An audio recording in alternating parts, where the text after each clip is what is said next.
Hey guys, before we get going, if you use trading apps, you got to check out eToro. It's a good way to gain exposure to Bitcoin and other cryptocurrencies while still getting your fix with the more traditional assets that you might know more about or just want more exposure to. eToro is also a social trading platform, which means it's kind of like social media and trading together.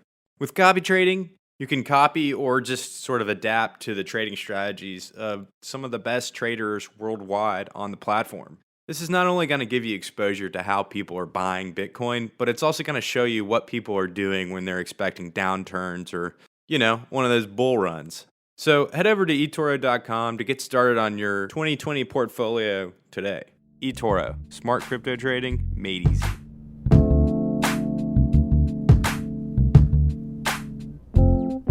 Hey all, Dave Hollerith here. I'm sure you're all at home now, jonesing for some choice Bitcoin content. The price has dropped pretty significantly. A lot of people think it's a response to the news that came out of Italy. Their economy is essentially shut down, and now a lot of other governments across the world are doing a similar thing. Pretty obvious in times of such great uncertainty, people are looking to cash. And if you're paying attention to what the US is doing, you might see shockingly low, close to zero interest rates. There's plenty of questions around whether or not the Fed lowering interest rates is going to do anything. And also the long-term consequences of lower interest rates can be pretty negative. We're talking lower wages, unemployment, and of course, inflation. But on today's episode, I'm not going to actually ride on this economic news pipeline fallout. Even as hodlers' hands are getting weak and they're starting to sell Bitcoin, I think the vast majority of people who believe in this technology are starting to understand how much chaos can come when a central bank dictates monetary policy. This is the original narrative that guided some of the earliest people who worked on and developed Bitcoin after Satoshi left. One of those people was Amir Taaki. Taaki was drawn to Bitcoin by its promise of open source development. He was one of Bitcoin's first developers and perhaps one of the infamously most focused and outspoken on maintaining privacy and freedom from authority. In this episode, I've got an interview with Taaki, who after years spent with the Syrian Democratic Forces fighting the Islamic State of Iraq and Syria and helping build their somewhat new democratic society, is now contributing to multiple cryptocurrency and privacy projects not yet revealed to the public. Some people say the Amir Taaki of 2014, the creator of Dark Wallet and the one who first initiated the proposal for the BIP system, is completely different from the Amir Taaki of today. Taaki is an outspoken critic of many people in the Bitcoin ecosystem, as well as its overall direction. So I'll let you be the judge on some of the stuff he's saying. And I would encourage you, even if you fundamentally disagree with some of the things Taaki says, listen to the entire interview. There's plenty of insight to be gleaned from Taki's perspective. And there's a slight echo on my side of the recording. Apologies for that. Stay safe, stay healthy, stay sane, and hold on. This ride's only going to get more interesting. Here's my interview with Amir Taaki.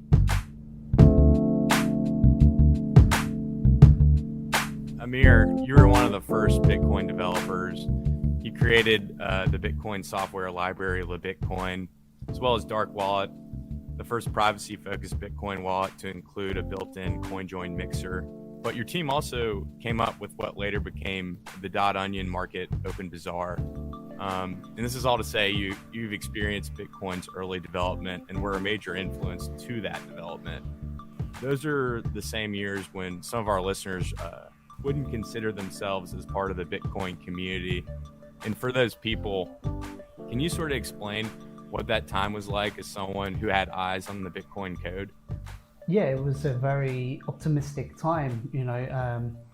There were these very hardcore but fringe communities like the libertarians and the free software people and the crypto anarchists who kind of converged, and we got this kind of mixing of these different ideologies in a very unique, that led to this very unique blend, which was kind of invigorating. That anytime you went on the forum, people were constantly talking about the evils of central banking and what we must do to overthrow the state monopoly on money. So it was very interesting time to be in. People were very ambitious. They're very driven. You've also had a lot of strong interest in anarchy, and I was curious about sort of like how that came about when you were younger.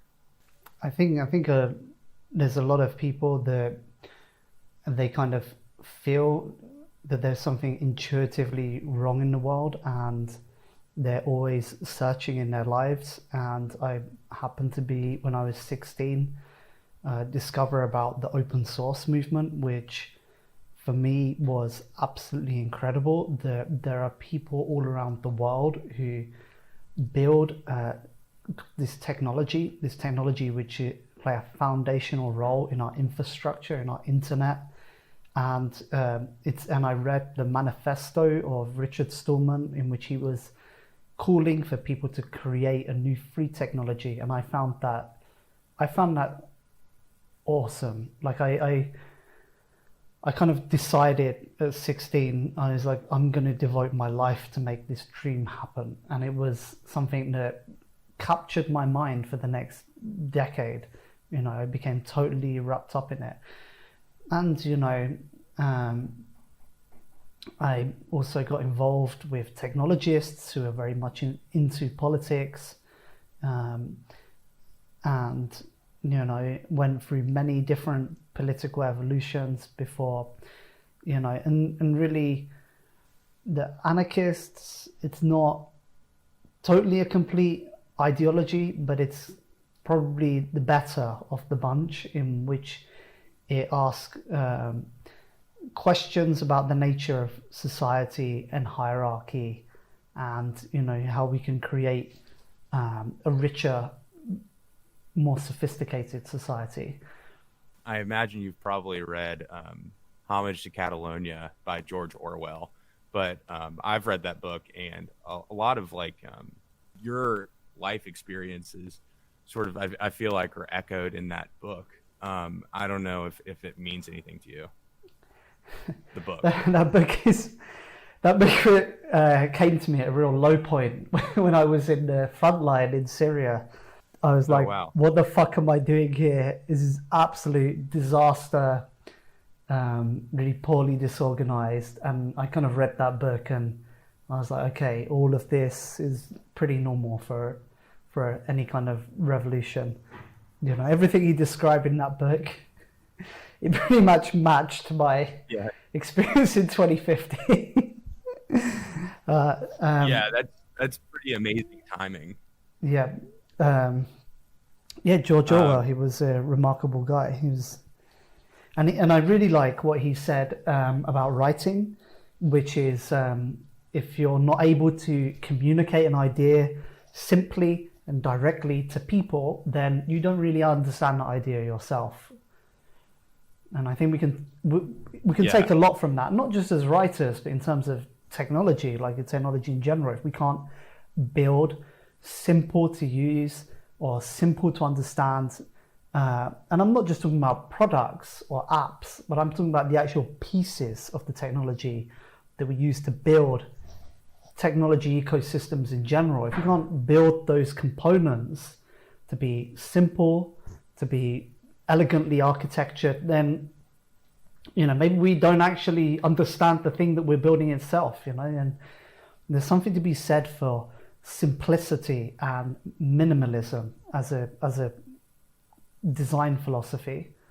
Yeah, I've seen this sort of take shape in CoinFloor, the UK cryptocurrency exchange.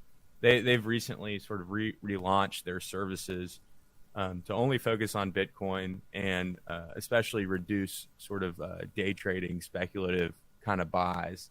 So I've definitely seen a shift towards simplifying, making things easier, at least for users in the Bitcoin community. And I'm curious, this is a big question, and I kind of want to ask it, get your answer, and obviously we'll keep coming back to it. But how has the Bitcoin from your original, I want to say 2014 days, to the present, how have you seen that community change? The early Bitcoin was like really driven and focused, and having focus is important because focus is what enables you to execute and to deliver. And what we've seen happen since then is that, those simplistic ideologies which kind of converged around Bitcoin haven't really been able to answer all of the questions and kind of guide us in terms of strategy to kind of go forwards and to take opportunity and to be successful. And so what's happened is we've seen a kind of diversification from these ideologies. And, one branch of that is the people who left and made Ethereum, and, they're into unicorns and rainbows and really vague, abstract projects that I don't know. And then we've got this weird kind of regressive or reactionary Bitcoin culture, which is kind of reasserting that, we're not hippies, we're not vegans, we eat meat, and very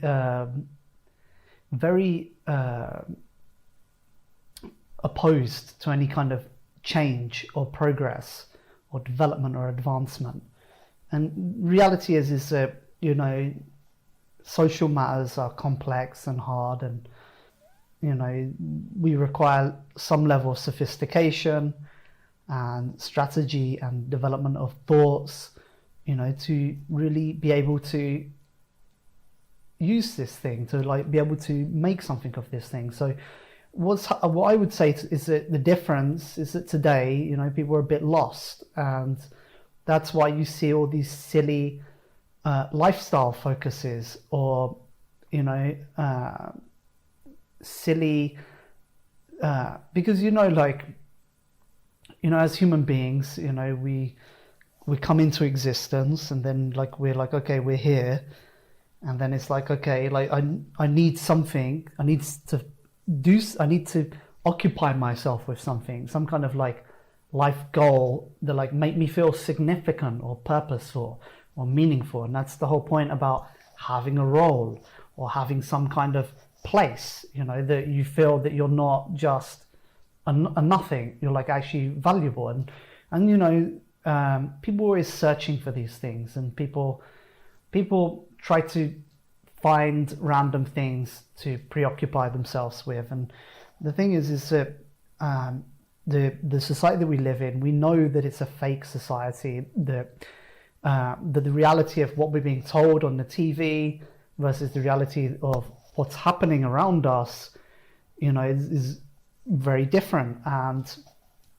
it's kind of like in the Soviet Union, where people could see all around them that the economy was collapsing, and they knew what they were being told on the TV was not real, but they couldn't imagine any other reality that they were living in. So they kind of continued their existence, kind of continued doing things the way they were doing it. And so we're in this very strange place inside of crypto culture, where we're facing significant challenges to the technology, to the power of it being co-opted by external actors, by actors that don't necessarily have our philosophical vision or goal in mind, and maybe I'm talking about people like Consensus, or maybe I'm talking about central bank digital currencies, or it could have been Facebook, but I don't think Libra currency is going to succeed now. But the only way that we're going to challenge these things is by having a coherent analysis, system of organization, some kind of narrative that kind of set out a path forwards, and that we know what the projects that we are to have to work on, so that we can develop something that's coordinated. And I've seen this happen repeatedly in many projects and many movements over my life. The best example of that is the free software movement, that We worked on free software in my early 20s. I was completely devoted to free software, and it was tough. It was really difficult. And the problem is that as a movement, we didn't organize strategically. We didn't think about how we can construct something that, that people could work inside that system, and we can together deliver something bigger. It was too dispersed. And you had this problem where there would be a huge amount of focus on some random projects, or you'd get a technologist who, he'd spend years working on something, which, maybe in the grand scheme of things wasn't so important for us as a movement to get from A to B. And then you had these other projects which were really key, but didn't get enough attention or enough focus. And, part of that is about the system, how we as either an organization or a federation of organizations or whatever, how we allocate resources, and how people are supported to work on projects.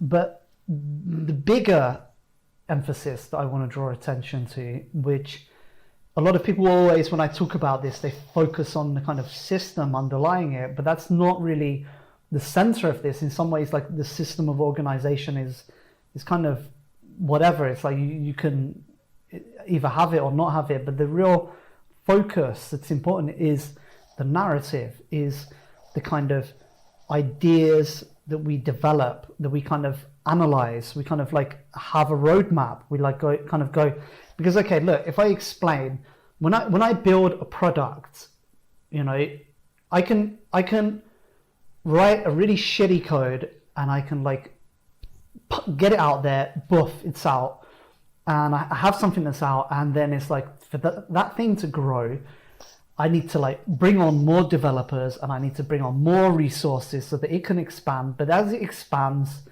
it's because there was no roadmap, because there was no pre-planning beforehand, it kind of become an unmanageable mess. And then maybe as a movement, in terms of our trajectory, not just in terms of a single product, but a range of products, we have to think about the core technology. Okay, how do we build the core technology in some way that it's able to hit all of these targets along the way? And the problem is that kind of thought is not being done inside of cryptocurrency. And when it is being kind of touched upon, it's really vague and it's not concrete. So we have to kind of develop that dimension to our kind of movement. But the problem is that there is not a kind of interest in this kind of higher level of development, because a lot of the focus is very short-term focused, and maybe influenced by American startup culture, which is exactly what I said. Get a whole bunch of people together, do a raise, start moving, pushing things out, hire more people, grow, expand, do another raise, as opposed to, okay, let's design our software architecture, let's plan our infrastructure, let's develop our libraries, so that we can start to develop products, and not just any products, but products with a focus. How did we decide what that focus is? Because as a cryptocurrency, or as this emerging field of technology, really, if we're really honest, the goal of the technology is because we want power. We have some ideas about the world, and we want our ideas to gain power. We want to put this technology as a powerful tool in service of those ideas. So, it's not, and some people is oh, I want to make loads of money, and that's really a simpler, lower level way for people who kind of want to gain power, and they don't really know why they want to gain power. But yeah, we have to kind of we have to realize that this older ideologies, or mixed bag of concepts that we had before, they were great in the early days of Bitcoin. They've kind of they gave drive and ambition to the project, and they are our roots. and we have to get back to our roots. But we also have to realize that, that is not the thing by itself. Like, we have to kind of develop or expand our ideas. We have to expand our vision, and that's why I'm trying to talk about narrative and talk about culture, because it's really important to think about the paradigms or the concepts that drive programmers, because or your technologists or your movement as a whole, because this is the thing that the free software movement suffered for. Free software movement had like a very big vision of society, and it ended up, because it wasn't able to properly organize itself, it wasn't able to properly develop as a movement, it kind of became stunted. And what happened was it got captured by open source movement, by a bunch of business guys. And then if you talk to people today, some developers, open source developers, will say, Linux was a success, Linux was great, free software was great. But in reality, free software movement kind of were, like developing free software. We were developing Linux, all of these tools. And, now, who are the entities that dominate open source on a large scale, on an infrastructure scale? Well, it's all the big corporations. So, we basically developed technology to make a bunch of corporations rich. So I don't define that as a success, like a successful movement, and, there's a bunch of random GitHub repos with like small projects, small fragments, but we don't have like a decent open source video editor. We don't have, it's like these large projects which require coordination and teams of people like working together. Is kind of the thing that we lost. And that is like part of the whole idea of Unix philosophy. Like, we have these concepts mapped out. Like, how do we build large technology at scale, but like guided by some kind of like goal or dream, or as a community. This is all of the work of the people working on technology in the Unix philosophy, the hacker movement, the early free software movement. We have to kind of take that culture and revive it and put it in service of cryptography. And cryptography is really interesting because, there was a lot of these concepts in academia since the 70s, since the 90s, since the 2000s. And they've just been kind of there, siloed in different kind of areas. And now, for the first time, like, people are like taking these ideas and they're trying to put them together in like new ways that nobody really envisioned before, and coming out with like code that we can like use, or like interesting products, which, it doesn't necessarily always work, but it's kind of like very interesting time, like, and these new peer-to-peer network technologies and cryptography, so we can use to build products, and we can use these products to build an ecosystem, and we can use this to create markets that are outside of the control of the state, where the state has like no power over these markets, that give different communities or different organizations or groups of people who don't have a voice, where they can operate in these kind of spheres that we create. And that's a very powerful tool that we can put in service of this future. Yeah, you seem like you have a strong understanding of the power of cultural movement, and I think narrative is a part of that, and I want to get into that. But just thinking about those early days, and sort of like how you communicate with an open source community, you're also known for creating the BIP system to create a wider dissemination of information about things being proposed for Bitcoin. Can you tell me about why and how you created the BIP system? Yeah, so in the early days of Bitcoin, after Satoshi left, he kind of split the project in three parts and he gave each person a different part. And Gavin got commit access to the repo, and Sirius got access to the website. And there were five of us on this Bitcoin.org website, which was like Gavin, Neil Schneider, Sipa, me, and Sirius. But after my first talk in Amsterdam about Bitcoin, Gavin Andreessen, he like messaged me and he said, "Look, I didn't really like the way you were talking, and I think you should stop talking about Bitcoin publicly." And I was basically like, I was like, "Dude, fuck off! Like, you can't tell me what to do." What were you talking about? I talked to an audience of bankers. It was the EPCA conference. And I said, "Look, this is a radical technology. You guys can't stop it. Like, we're here and this is what we're going to do to you." Gavin didn't want that. Gavin wanted to work with the regulators. He wanted to work with the financial institutions. He wanted to onboard the big money into Bitcoin. He wanted to become legit.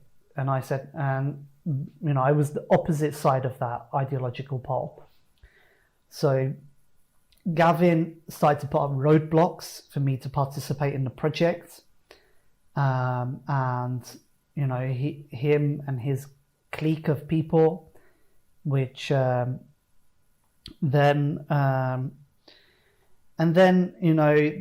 started to sideline me from Bitcoin.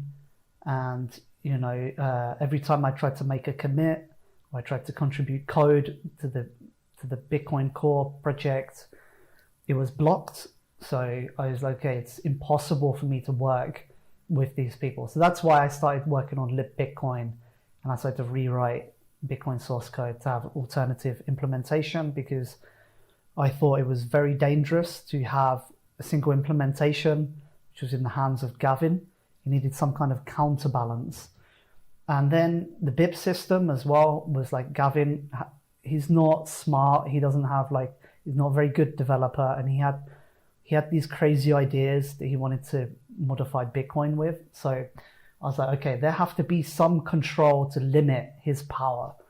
And that's why I proposed the BIP system, so that there's a standardization process, so that it has to go through public review. So these guys couldn't just make changes to the Bitcoin system as they saw fit. It was to kind of stop or limit changes to Bitcoin. The problem is that culture that we initiated in those days was kind of like completely overtaken the mind space of Bitcoin. It's like completely gone towards its trajectory, and that was not the intent originally. The intent was to have Bitcoin be conservative against changes, but it wasn't to stop any kind of progress happening inside of Bitcoin, which, Bitcoin as a system, it's very poorly engineered, it's very inefficient, and the kind of developments in cryptography that are happening now are going to lead to a system that's eventually going to supersede Bitcoin at some point. It's kind of like inevitable at this point. Are you speaking purely from a privacy standpoint, or are you talking about just a cryptocurrency in general? Cryptocurrency. Look at this. There is now all this talk about stateless blockchains or RSA accumulators, or with zero knowledge proofs. That eventually we're going to have a cryptocurrency where you can run a full node on your mobile phone, and it's perfectly anonymous, and the supply is auditable. It's like, what does Bitcoin offer over that system, which is like it's got it has the first mover advantage that sure. I think a lot of people tout. Do you believe in that? Do you think that something like that could be implemented on Bitcoin? It could be implemented on Bitcoin, but it's taken how many years to implement Schnorr signatures, and that's ridiculous. Like, it's absolutely ridiculous, and the code is a mess. The development team is not doing a good job. It's and Blockstream is a failure as a company, so there isn't really a strong narrative that give like drive to Bitcoin projects. So it's like I'm not, unless there's like some great change, I'm not too optimistic. And these people that sit at the top of the project, they're too corrupted by the power that they have. Their interests are too entrenched by continuing or furthering what exists. They're not, first of all, I don't think that they're capable of enacting the kind of radical kind of shift in directives that Bitcoin need as a project to be able to face up to the challenges that we're facing as a community from other entities that are adopting the technology that we have produced or we are producing. And second of all, I just don't think that it's in their interest to. I just don't think that they are motivated by the same socio-political dimension that a lot of us are driven by. I think honestly that they have found a position, they found somewhere which is kind of comfortable, and they kind of enjoy that kind of community. They found that meaning or purpose that give them kind of value as a human being, and they want to hold on to that position. So I've had experience like interacting with these guys, and I was really disappointed in how limited their vision and their scope is for Bitcoin, and how unwilling they are to kind of engage with these ideas on a high level. And maybe you think, okay, Ethereum is like more optimistic. There's more hope in Ethereum, but it's like Ethereum also. It's like too corrupted. It's like not able to organize itself effectively and deliver. It's like too wishy-washy. Yeah, but I will say that Ethereum community, like the actual community, not the leadership, the community has a very rich resource of talent and forward-thinking people that's like really worth engaging with or recruiting from.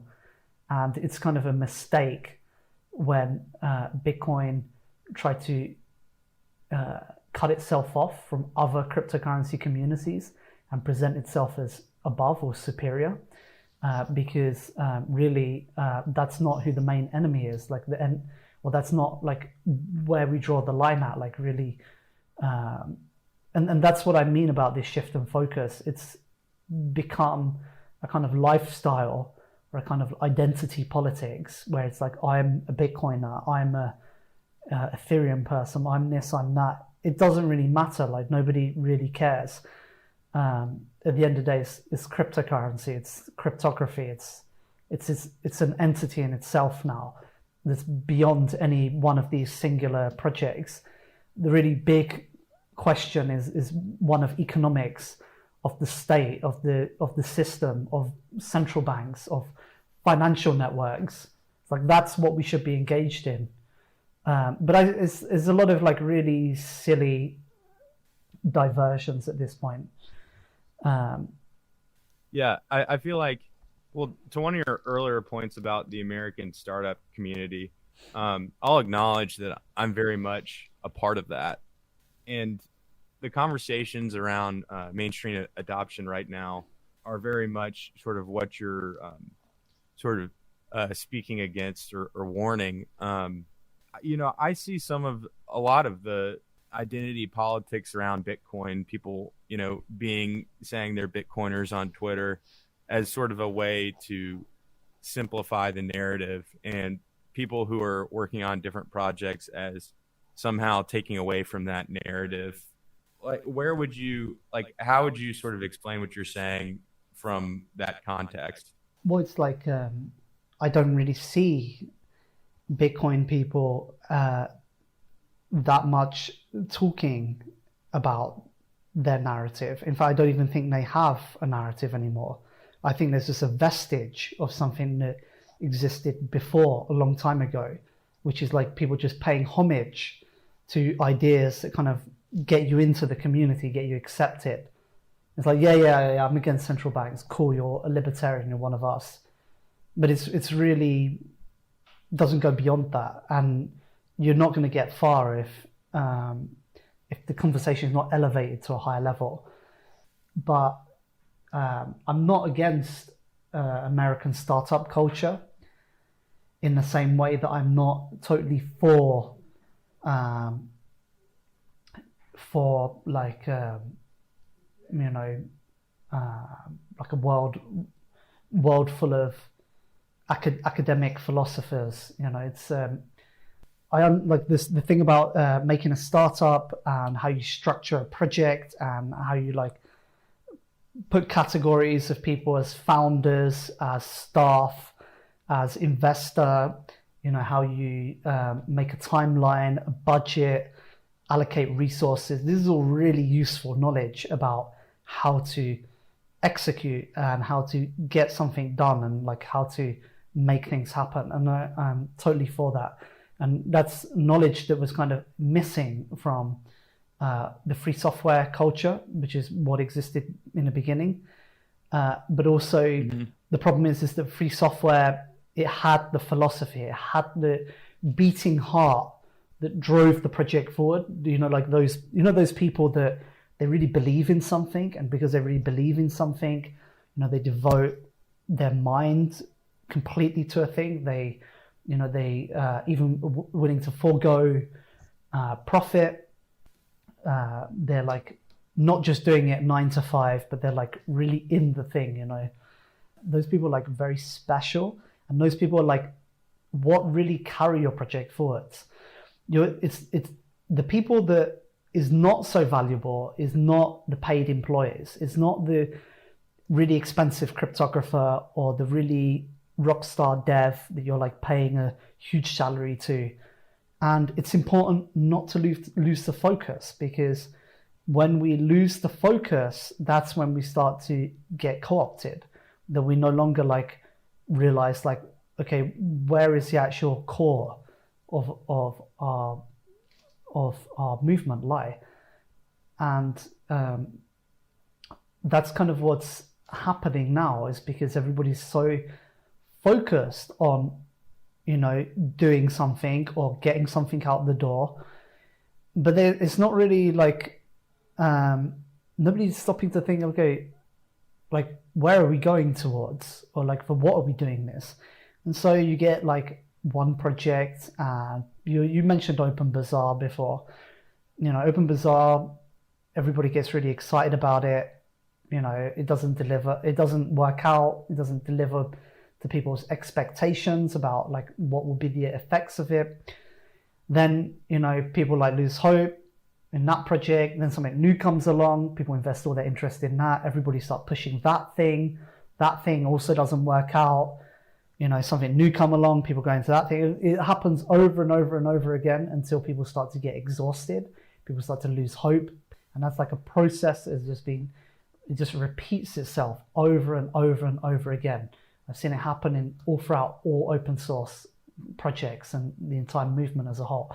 What I'm saying is like, before we start pushing into the next big projects to like move forwards quickly, let's like slow down a bit. Let's like really think about like, where are we going towards? Like, why are we doing this? Like, let's start to like look geographically. What are the key regions that are going to be popping up in the future? It's like when I was in Syria, I was like, I was also in Syria this last year as well, and my like main role or responsibility is like reviewing technical projects for North Syria, for a region of 5 million people, so that we can get technical projects approved. And one of the projects was about telephony and internet, and people often ask me, oh yeah, what about like mesh networks and all this stuff? It's like, look, you can't deliver like a quality production scale networking system to people with mesh networks. It just doesn't work. Like you need to have some kind of like structural planning of backbones of like architecture for how you lay the pipes in the ground. And I was looking at open source solutions, like how can I build like mobile phone networks and stuff like that. And there's like a few things on the internet. There's like a few like rando projects, like Open BTS, but it's not something you can deploy like to like on a national scale.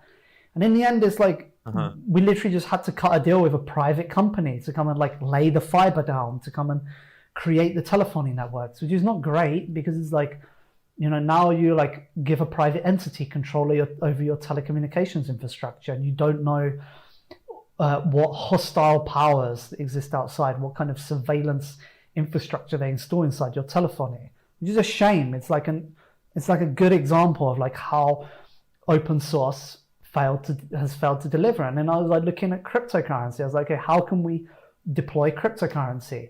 And I started to contact like people from cryptocurrency community, and I was like, a lot of these like so-called leaders, I just saw that they're like very limited in their thinking. They're not able to think on a bigger scale. And I was like, okay, I'm not getting any support from any of these people. And, all the people on inside of Bitcoin that every year do rounds in conferences, giving lectures. So then I was like, okay, how do we do this ourselves? And then I started to look, and it's like, okay, you need to have, for people who don't have mobile phones or connectivity, how do you create physical currency? Like, what are the machines you need? Like, what are the solutions that are out there? What's the research that's been done? How do we create a radio network with base stations? Like, how do you like create the servers? How do you link all that up? Like, how about the software so that you can like issue blinded credentials, like blinded tokens that you can have like anonymous instant payments and like have metadata in those transactions, and all of this stuff like is like, if you are making an infrastructure for 5 million people, it's completely different to if you're making it for individual, for like an individual making an app in an app store in a marketplace. And it's like, we're just not prepared. Like, if any administration says to us in the world, okay, I want to deploy Bitcoin in our region of like however many people, there's no group now that has the software or the infrastructure ready to go and like set up that financial network. And really, that is the key important topic that we should be engaged in. It's like, now I read about Russia creating an alternative to SWIFT network because of the embargo, and they're signing up Iran and China to that network. But there's many other jurisdictions around the world that like we need to be creating infrastructure, and we need to like be connecting them to our financial network so they can issue financial instruments, so they can extend lines of credit to other jurisdictions. So that, for example, if in Hong Kong there's a guy who has Bitcoin, he can like extend a line of credit to Syria, and he can cash out to a local pool of dollars. Or the people in Syria who have assets like oil can issue futures or other finance instruments on that asset, so that they can get investment to build their infrastructure. Or, just things like this is a real great application of this technology, but we're just not thinking on that level. It's just very limited understanding of like money and economics and the global geopolitical situation in general. And like people always like try to meme into existence things like Venezuela or Cyprus or Greece or Iran or any of these financial crises. But the simple fact is these were opportunities. They came, we were not prepared. There was nobody there to like make use of them, and they went. And that was a lost opportunity in the market. It's like sad. That's a failure as a community. And it's like, that's like really like the opportunities, the key opportunities that we should be facing. We should be engaged in our market so we develop better technology, but we're not. This is a bunch of technologists playing around with blockchain technology. Some of the things that I see people in Ethereum or in Bitcoin or any of these projects talking about, I'm like, this is insane. This has like no practical basis in reality. But there is like a brighter flip side to it, which is there is a lot of very interesting research that's happening, very interesting developments inside of cryptocurrency, which is mainly in the finance layer, in like financial products that people are developing, not in the technology level so much. Like in technology level, the stuff with zero knowledge proofs is really interesting, but the applications of the technology is very lacking.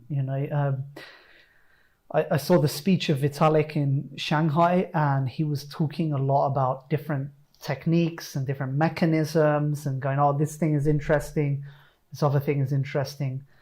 But really, it was like something was lacking, and the thing that was lacking was like, how does this all fit together? What's like the structure or the infrastructure that you want to create from all these little tiny pieces? You can't make like a project out of just like random bits and bobs that you put together. You need to have a singular vision, and that vision is like what enable there to be focus, and with focus, what enable things to be executed and delivered. And it's not just that we're talking about like there need to be a boss. Like a boss is like a really silly like corruption of this concept or idea, which is that there's a guy who wake up one day as a boss and he says, oh, John, I need you to do this. Ben, you need to do this. You need to do this. You need to do this. You guy, you need to do this. Creative people don't work like that. Like for me, if I need to like deliver something, there's like months where I'm like studying, like where my mind start to move towards that thing, like I start to reduce my other responsibilities, and I start to like move my creative energies towards like kind of trying to manifest this thing or like deliver this thing. And it's the same with like any programmer or any creative field. The real job of a good CEO, I'm talking about like good CEOs, is the narrative. It's like this. It's like every day coming in and saying, okay, look, this is what we're doing. This is why we're doing the thing. And, like inspire the people around them, that give them like direction towards somewhere. And that's like kind of what we're like severely lacking inside of cryptocurrency. And people are like so relaxed about it. They're like totally YOLO about it. Like, oh yeah, we're going to win, blah, blah. It's inevitable. Okay. Like maybe, the price will go up, but it's like, will we really, deliver on something like, or will you really like deliver that expectation, of that thing that is that real promise for like why we're into this thing, or will it be some other entities that eventually that come along and create the cryptocurrency that most of the people use, like I don't think people realize how big of a threat Facebook Libra was. Luckily, the Congress was just like, no, stop. Sorry, that was also the other point that I was making, which is not enough just to have the code out there, that people are using it and running it. There's like all this other dimension of like the community, like who's making this technology. So, like when I say to people, I was like, okay, Linux is a failure. Like nobody uses Linux. Like everybody's using Mac computers. They go, oh no, everybody uses Android phones. Like, what kind of success is that? Like we spent all of our energy and life to develop a free software product to make Google rich, to make some other corporations rich. Like and we didn't deliver free technology. Like we actually, if anything, like technology is like being used to construct systems of mass surveillance and like mass control. And it's like, great, they're using open source software to do it.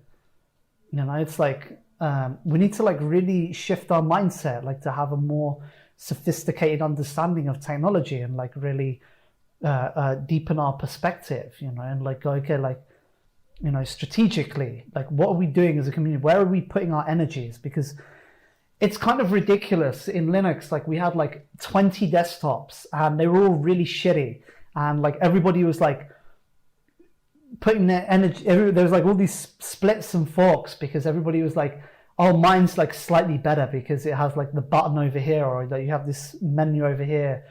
It was like, it got really silly, and there was so many, and I'm not saying there shouldn't ever be forks, but there was also a lot of wasted energy because, because Richard Stallman, he came along and he said like, okay, this is what we want to do. We want to build an operating system that's free, and this is how it should work, and these are the tools we need to make, and this is what I've done, and this is what we're doing. And everybody was like, yeah, let's make it happen. And they started to put their energy and like make the thing, and it manifested. But then after that, graphical desktops started to arrive, and Richard Stallman took a step back, and nobody really stepped up, and the community just started to fragment and get dispersed and became a bit lost. And that's where we find ourselves today. Linux didn't, and then Mac came out of nowhere and became like the desktop that a lot of people are using, which is tragedy. And it's like the same thing will happen to cryptocurrency unless we get our act together, unless we learn from history. Like there's a whole wealth of knowledge in like history of technology or history in general, and we're not like pulling from that resource. So it sounds like you also have spent some time looking into how Bitcoin can be deployed to use for other dissident technological applications. And I was curious if you could go into that more, just how can Bitcoin be used through dissident technology, or how do you see Bitcoin as a tool for transactions without third-party interference? What's really interesting is that now in Asia, there is a huge amount of wealth that's like moving around in markets between, and it's like wealth that's like outside of the prevailing financial order. It's moving through these markets. It's black or grey money, and the people that have this money, they're like using different laws from different jurisdictions, to kind of like hide their wealth, to kind of move it around, like different former British financial colony safe havens. But now it's kind of changing, and the states are saying to these offshores, like, you need to limit the activity of these people, and they're starting to open tax audits, and they're starting to put pressure. And so the people with that wealth, they have to become more smart about how they use their money, bribing central banks, or like moving like physical assets across borders with like militias, or like setting up financial networks for third world countries. All of that is a big body of wealth, which is opposed to the prevailing financial order, and is like putting its money in areas of activity that were previously blocked or shut off from the existing order. So that's what I was talking about, like when I talk about like economy, which is like people imagine money, which like money. What is money? Money is like a unit of account. It's like, okay, I have some good here, I have another good. It's like, okay, we like pretend that these goods have value, and we make like a kind of spreadsheet where it's like, okay, this good have this value, this good have this value, this good, and that's like the system of the market and like price discovery. And there's like a money which is like issued by a central bank, or like, I don't know, gold or whatever. But a lot of people like imagine like money as like some neutral instrument, like a dollar.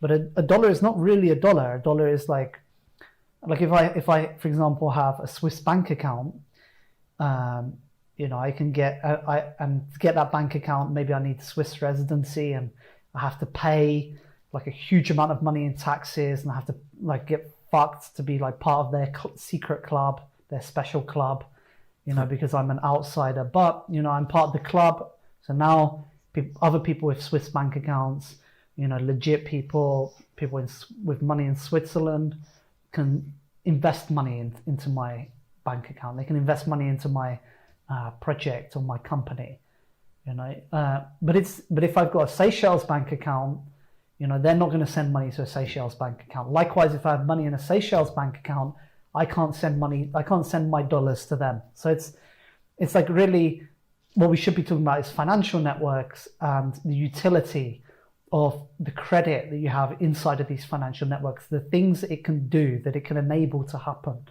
And that's what's interesting about cryptocurrency, is like we can use this technology to create financial networks which enable different economic localities, different activity that before was not enabled by the technology. That's why it's interesting.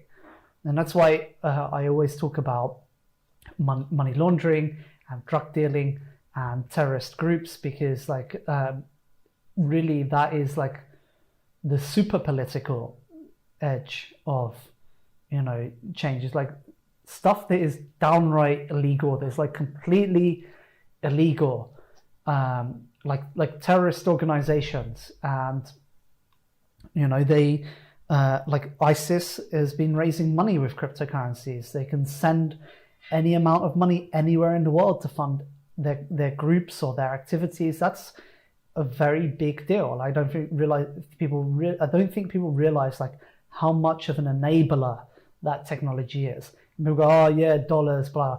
Do you realize how difficult dollars are to move across borders? This technology is like the ability to like transmit currency instantly anywhere in the world, any amount, is a big deal. It's like this is like a really big transformation in finance and in technology as well, because of the things that enable people to create. Like now, if there's like some financial instrument that you want to create, with cryptography, you can create it. You know, like I remember in the beginning of Bitcoin, it was like kind of edgy to say, oh yeah, I'm making a Ponzi scheme. Yeah, who wants to invest? And everybody would be like, yeah, Ponzi schemes, woo. Like now today, people do bonded curves. You know, it's basically a Ponzi scheme to like do fundraising of projects, but it's like very interesting exploration into like new mechanisms, like funding mechanisms. You know, so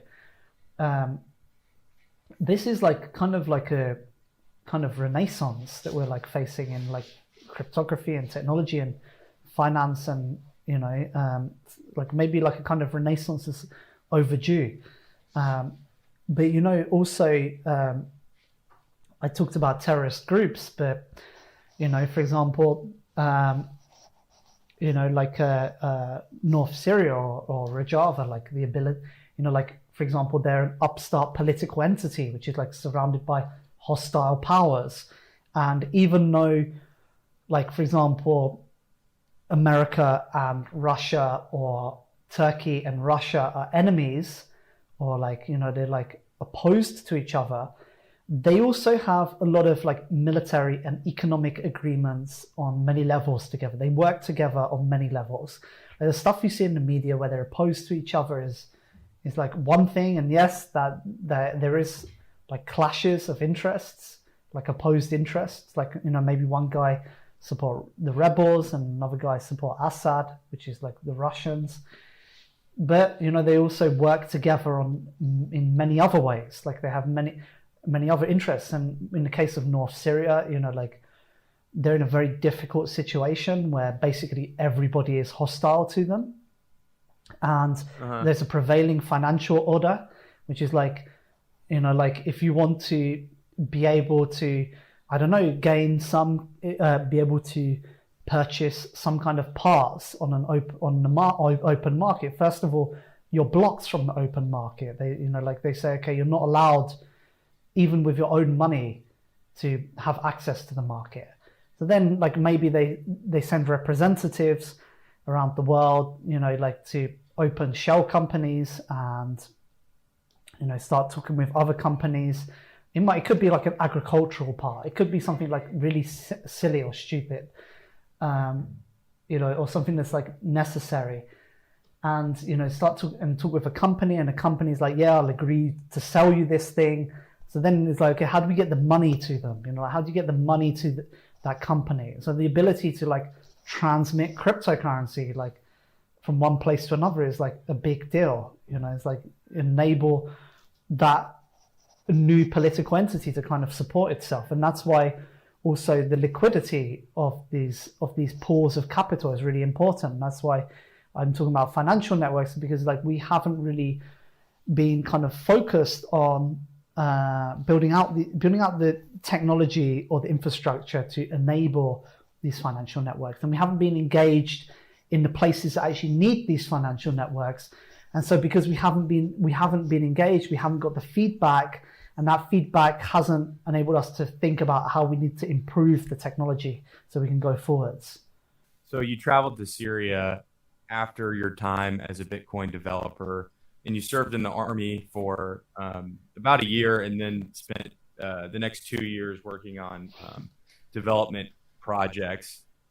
And correct me if any of this is wrong, but I was curious, what was it like to go from being an open source software developer to becoming getting more involved in the political development of a revolution? Yeah, so it was kind of mad. Like, I got shipped to a war. I had to learn how to use a gun and everything. And I was like on the car, and the guy was like, and I was like, there was like a guy there, and he was like showing me how to use the Kalashnikov, and I was like, what the fuck, man? Like, and I got to the front line, and there was some dude, and he was saying to me, don't worry, if you'll learn if you're not dead in 2 weeks, you'll know everything there is to know about fighting in a war. And it was so shifty. But yeah, I managed to get out of that situation after a few months, which, you know, it was a mad time. It was chaos, you know, like literally they were just shipping everyone off to the front line. Things now are a lot different than back then. A lot of things have changed. It was like 2015. It was like really a mad time. But, you know, it was a very good experience because, you know, you have to understand that there is, you know, this movement in Syria, which is based around the ideas of Öcalan, the philosophy of Öcalan, which he wrote these books in prison. But it's a very organized movement, and you know they were able to capitalize on a very chaotic situation, which, if you look now, everybody else in Syria, you know, is gone, is finished. Like all the rebels and ISIS, and nobody else was able to survive except the Kurdish people in the north, because they were on it, and they were able to, like, when things happen, they were able to anticipate them. They were able to move. They were well organized. They were like disciplined, and also sophisticated. Like also with the thought and reasoning, you know. Because like you have to organize like a society from scratch, like in the middle of a war. You have to set up a legal system, you have to set up education, you have to set up health, you have to set up hospitals, you have to set up media, economy, agriculture, industry, your military, everything. It's like intense. And so like being in the middle of that, like seeing like an entire new political system form, like you really get an understanding of like what are the troubles that you have to deal with, like what are the difficulties you have to deal with. For example, the way that they handle security. So, you know, there's this like idea that they want to create an autonomous, democratic, free society. And so the security, which is done in the city, is done by local neighborhood militias, which those militias like answer to neighborhood assemblies. So it's the local people who are responsible for the security and policing of their area. And then there is like a professional police, which like handle checkpoints and like key areas of security. But like you kind of understand, like, for example, you know, if my neighbor is like, if there's like a guy down the road who's like an ISIS guy and he needs to be like arrested, I'm not going to go to his house and fuck with that guy. You know, like personally, I'm not going to go to his house. But, you know, that's why you need like guys who are like dressed in black, who are like anti-terror police, who are like specialized for this thing, who are going to go and arrest that guy, take that guy in, and who have experience doing that. And then, but the problem is like, okay, we recognize that when you have these people dressed in black, whose job is security, that also it's a threat to our liberty. So that's why you need civil society militias. That's why you need some kind of counterbalance to that. And so, that's what's very interesting about their political system, is like how they try to resolve these questions of power and disparity, but also the practical realities of implementing a system, like a political entity that can survive when you're surrounded by hostile powers on every side. And why is liberty important? Because that's what is the source of the wealth and creation and development of society. But at the same time, you need to answer questions like foreign policy and security and matters of national importance. We're seeing this virus now that's spreading around, and really it's there need to be some coordination on high levels, health coordination, because this thing is lethal. It's not good. But then also,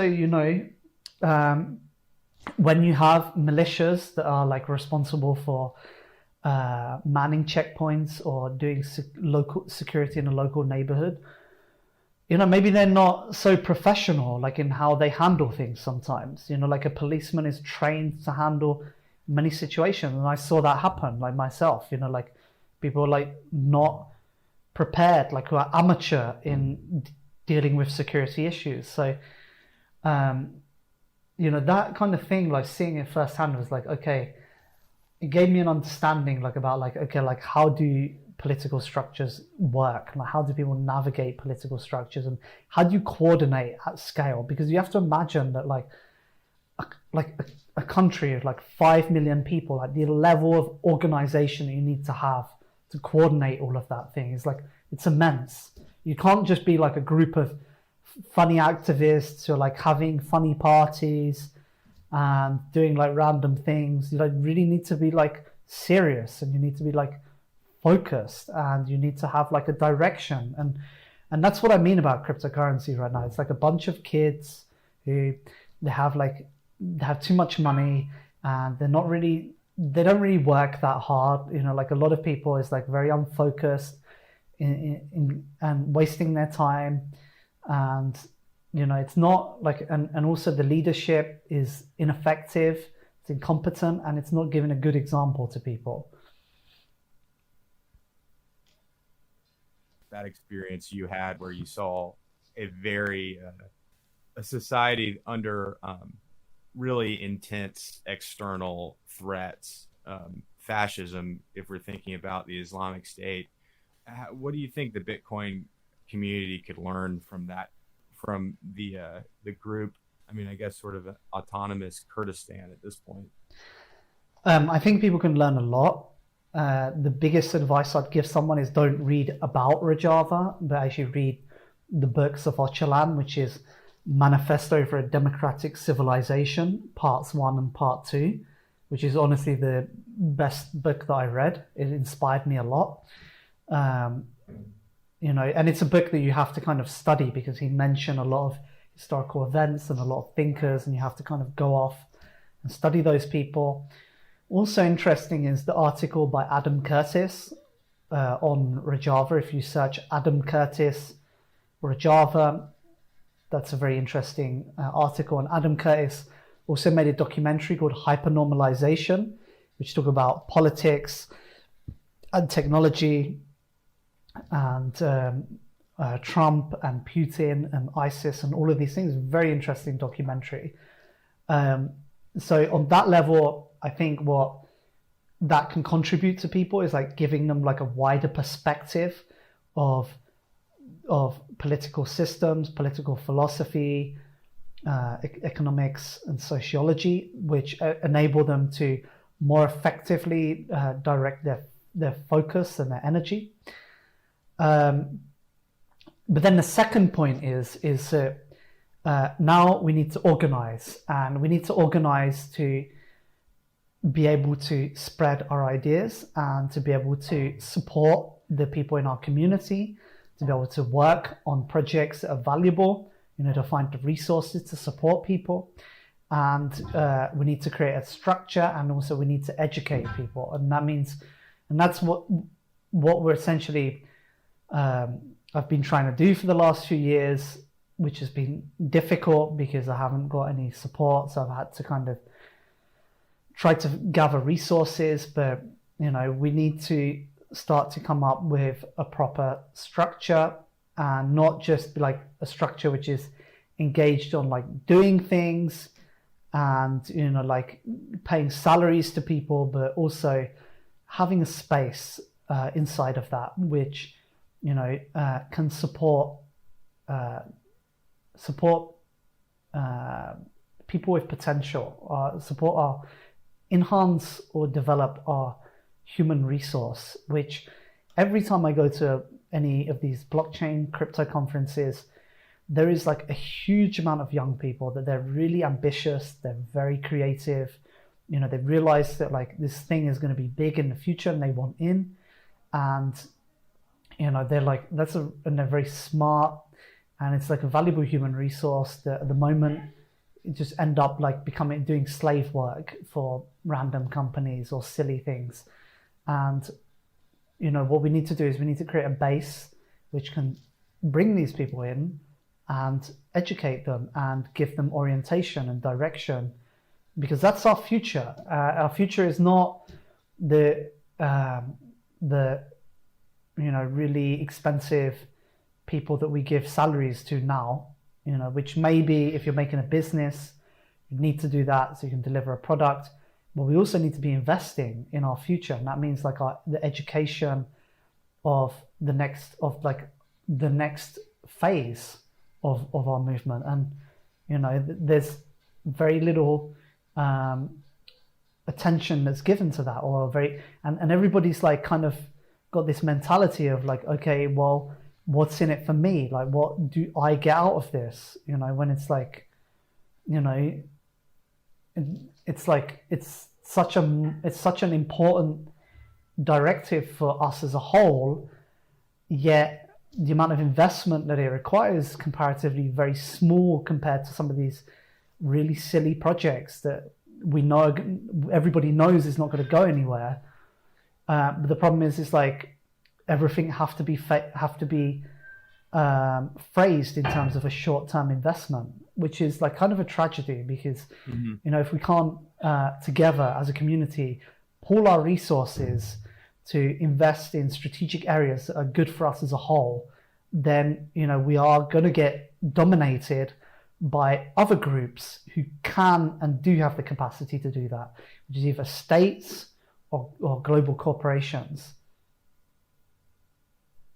And like at the root of this conversation is what you're saying about the need for a strong narrative. And first, I'm just curious from your personal experience, given that you've probably evolved to have a much more complex narrative about your life and sort of what you believe in now. But when you were a kid, what kind of narratives moved you? The open source one was like really big, and I thought that was the most amazing thing in the world, that people all around the world were building technology, and they weren't building it for profit, but they were building it because they believed in open source. And I always said to myself, like, why is nobody talking about this? Why is this not like a thing that's being like talked about in Hollywood, like in the movies? It's like such a momentous like undertaking. But I was also I got really involved in like anarchist, activist communities and politics, and I was like, wow, this is like very different. People are like living together, and there's like mutuality, and there's like shared sense of values, and it's nice because because like you can be around people who like share your ideas, and together you're like trying to create something big, and that's a very different way of living to the society that most people exist in, which is like you do your work and you have like your own atom in like a sea of atoms, and just like you can feel like just you fade out of existence.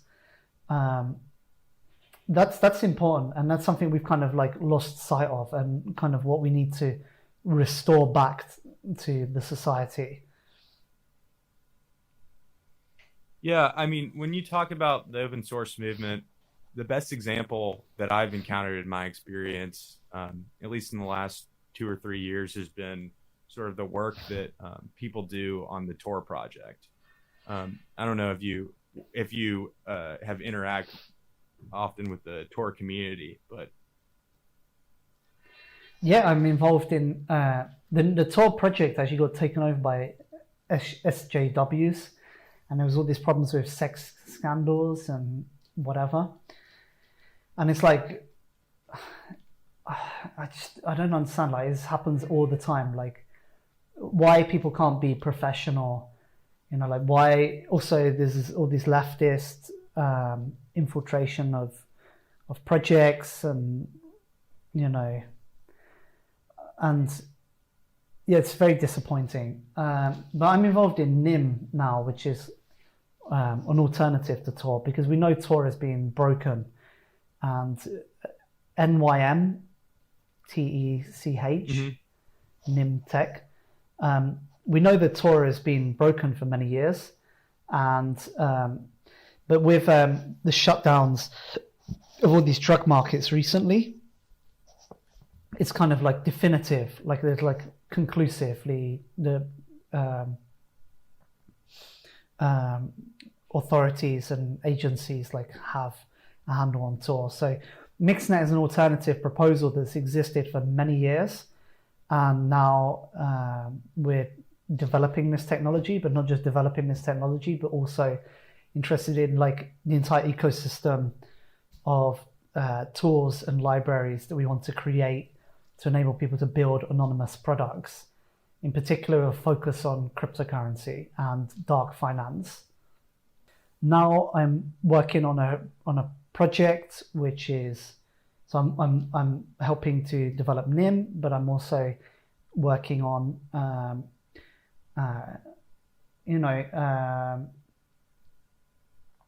I'm working on anonymization of cryptocurrencies and products to do that, and also and that's kind of like my initial goal, is how to anonymize cryptocurrencies, but the same technology that I'm building out will be kind of like a platform or like a library that we can use to build other products, like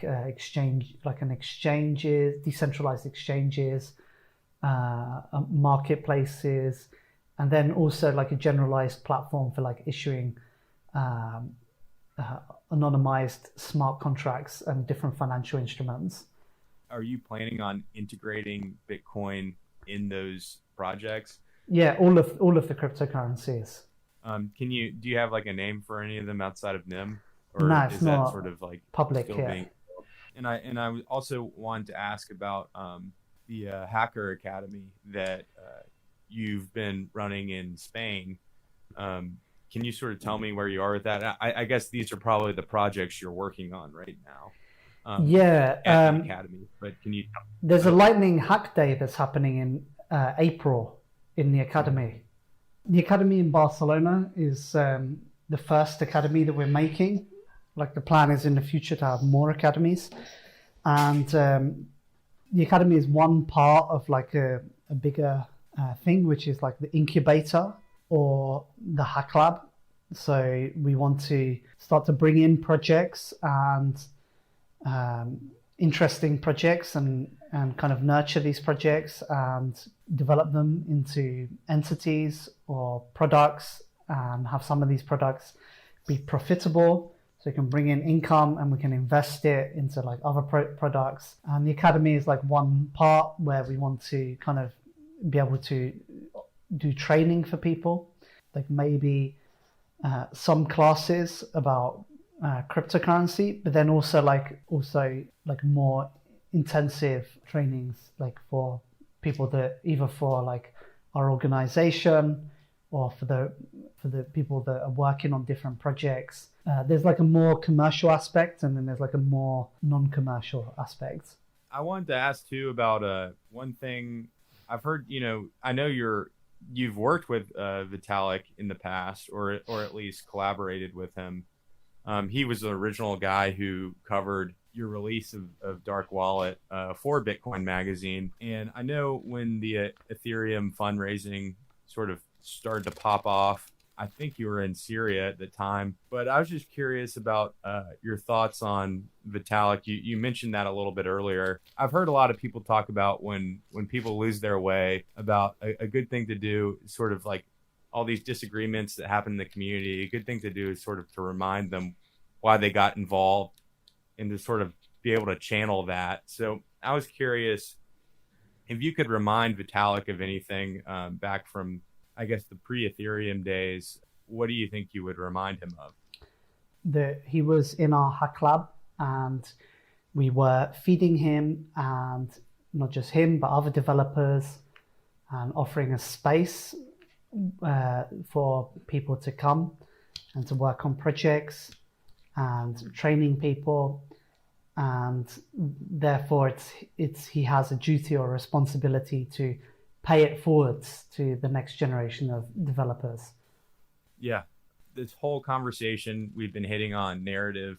You've sort of talked about what you think is wrong, or just the fact that the Bitcoin community doesn't really have a cohesive narrative right now. What do you think? What's your vision of Bitcoin's narrative if it is to be successful? The legacy of civilization that we live in is a state-based civilization. It's civilization which is based off of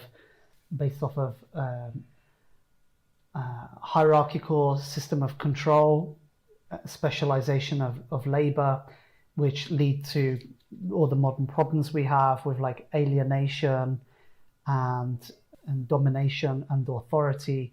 And so, we want to create a different kind of society, one which is free, in which people have liberty, in which the natural wealth of people's creative energies is used effectively, is nurtured and developed. And this emerging field of cryptography offer us a power, the power that we can use, in particular inside of the economic sphere, by building out financial networks, using the tactic of counter economics to create markets and financial instruments, which we can use as a tool to subvert state power and state control, and create spaces for where marginalized communities or actors can operate outside of state control.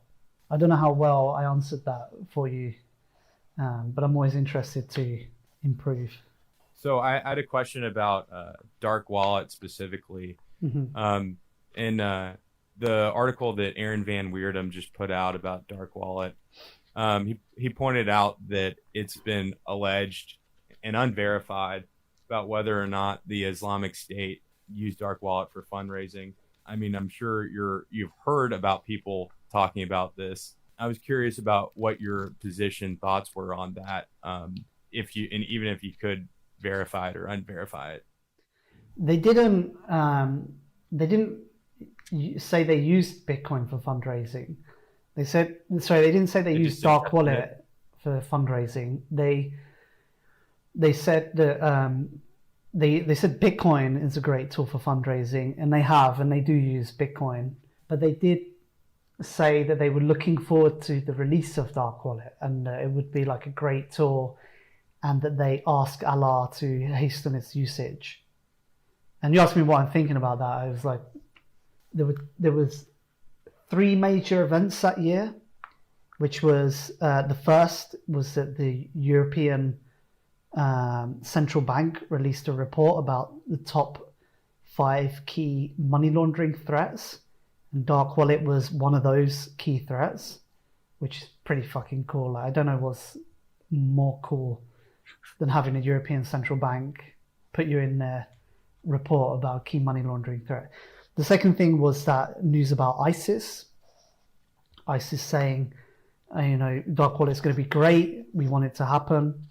And then the third thing was that I think a week or two after the Islamic State report, there was a high-level meeting in the US government with members of generals of the military, heads of government and heads of Bitcoin, of cryptocurrency industry. And they were talking about that report from ISIS. And they were talking about how to prevent it being used by terrorists. So that was a reaction to that ISIS report. So, that was pretty cool. Are you planning on releasing a newer version of Dark Wallet? Well, I guess I kind of touched on that when I talked about anonymizing cryptocurrencies. But the thing is a lot of people are going, oh, when is Dark Wallet coming out? I'm not going to release a shitty product with CoinJoin. I'm just not. CoinJoin is broken completely. So, but I will develop something that's good, that's better. It sounds to me like a lot of times you're very spiritually conscious, and you've also spent a lot of time learning about religion. I imagine at the very least just to sort of understand the nuances in Syria when you were there. And I was curious, a lot of people do compare Bitcoin to a religion in some ways. I have my own thoughts about that, but I was curious about how you feel about Bitcoin being compared to a religion, and whether or not that's a good fit or there are limitations to it. I guess we can say a cult is a form of a religion, but where they were just in the cult because when we talk about religion, religion's a deep thing. It's very personal to a lot of people, and I don't want to insult any Christians or Muslims or people who are very, or Buddhists or any of these people that are very in touch, or they had some kind of deep experience in their life, and cryptocurrency is quite lacking in comparison, to be honest. Maybe in some point, maybe we can say it has an ideology, but I wouldn't say it's by itself an ideology. But it is important that we have some kind of philosophy, we have some kind of belief system there, and that's kind of what we've been talking about by narrative. But I'd compare it more to a cult than a religion. I don't know. Yeah. I think that sounds more accurate to me, at least. Just given the fact that I think it's sort of, a movement, but susceptible to the same issues which we've talked about, which to me it seems like religion in some form seems to sort of protect against. Yeah, but religions also get corrupted as well, sure, as we see today. And it's kind of in this globalist, materialist age, religion's kind of receded into this shell of its former self. And to be honest, a lot of the religions, they come from an older time, and we live in a different era. So there need to be this kind of reformation or transformation or evolution, and maybe we need to develop into something new. In fact, Öcalan's ideas is basically like a religion. He talks a lot about nature and spirituality and politics. I don't really draw the line between ideology and religion. I think they're quite similar. There's a lot of overlap. Yeah, some of the strongest ideologies during their peak were religions, like communism in Russia. Yeah, Marx basically was. I don't know if it's I've had this discussion with someone before, where they said Marx was not a prophet, but he was kind of like a materialist prophet. Yeah, certainly. I mean, Satoshi's earliest writings about Bitcoin indicate that he saw Bitcoin as sort of like a political tool, mainly against the use of the current economic financial systems, central banks most of all. Do you see Bitcoin as a political tool? Yes. Well, I guess the reason why I asked is because technology, some people argue that technology in itself is not political. And I've heard people say this about Bitcoin, that Bitcoin by itself is not political. What's neutral about an autonomous killer drone? It seems like it's made for a purpose. I think there's confusion when it comes to the word politics, because sometimes people use it as a sort of identity kind of thing. Democrat and Republicans. Yeah. And I think that's a very different kind of politics than what we're talking about with Bitcoin. But I think that's people saying that Bitcoin's inherently apolitical. I think that it's a reaction to that. But I guess I was curious to hear your thoughts about Bitcoin as a political instrument. Well, we can actually develop this concept further, and we can actually maybe say that both people are right, or both people are like incomplete in the truth, which is Ted Kaczynski in the anti-tech revolution. He kind of say that technology have this kind of innate trajectory contained within it, and it's kind of got its destiny. It's like destined to be like a tool of oppression. So what we say, and this is what Lewis Mumford say, and also Öcalan, is that the real thing is the state civilization, and the technology is shaped by different ideological forces in society, and that technology as we know it and the technology that we used is being kind of co-opted or being shaped by state civilization.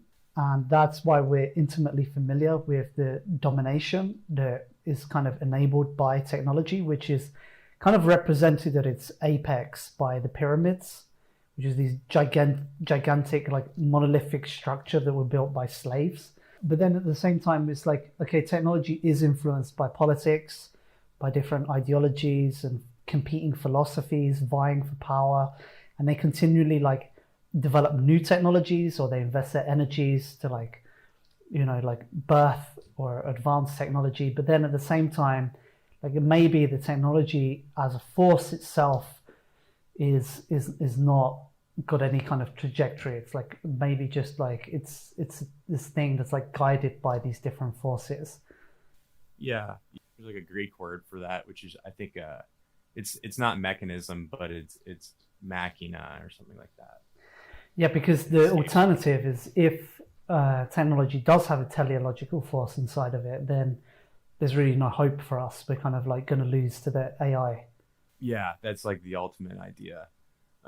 In some ways, I think that, this is when people talk about how cryptocurrency being used is a sociological movement. The effort to sort of use technology to change society, I think that does come down to like what a lot of people who invest in Bitcoin are believing, whether they choose to or not. But there's obviously more complexities in how that actually works, because there's sociological influence on Bitcoin too. Anyway, those are all my questions. Thanks a lot for taking the time, man. No worries. Nice to talk with you. Thanks a lot for your questions. Maybe it was like useful in some way. Bye.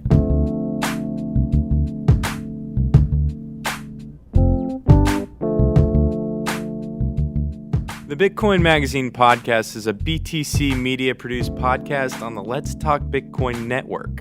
You can find us on Twitter at Bitcoin Magazine, and you can find out about other engaging shows we produce by subscribing to our feed on iTunes, Spotify, or wherever you get your podcasts. Thanks for tuning in. See you next time.